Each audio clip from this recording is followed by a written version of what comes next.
হাজারো রোজাদারদের মাঝে ইফতার বিতরণ করে হাসি ফুটিয়েছেন জিএমআইটি ও হেল্পলেস স্মাইল ফাউন্ডেশন নামের একটি সংগঠন। বৃহস্পতিবার বিকেলে নগরীর ২ নং গেট বিপ্লব উদ্যানে প্রায় ১,০০০ অসহায় রোজাদারদের মাঝে এসব ইফতার বিতরণ করা হয়।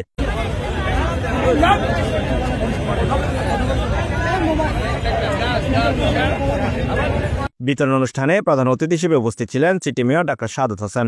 তিনি বলেন, এ ধরনের মহৎ কাজে তিনি সবসময় সহযোগিতা করবেন।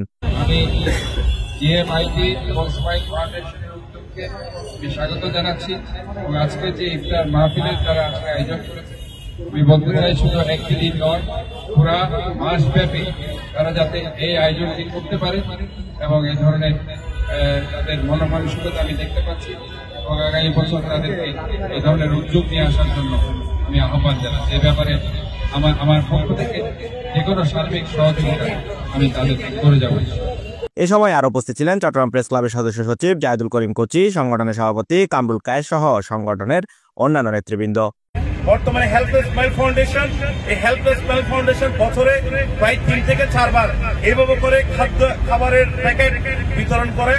এর আগে অনেকবার করেছে। ইনশাল্লাহ চলতি রমজানের ২৭শে রমজানও আমাদের বিতরণ করার প্ল্যানিং আছে। এটা আমরা নিয়মিত আমাদের এই কার্যক্রম পরিচালনা করি। আজকে প্রায় ১,০০০ মানুষের জন্য আমরা ইফতার নিয়ে এসেছি। ১,০০০ মানুষের রিজিকের ইনশাল্লাহ আমরা ব্যবস্থা করার চেষ্টা করেছি আজকের দিনে আপনাদের সহযোগিতায়। বক্তব্য শেষে মেয়র ও অন্যান্য অতিথিরা গণহারে রোজাদারদের মাঝে ইফতার বিতরণ করেন। টেক্স রিপোর্ট, নিউজ বিডি 24।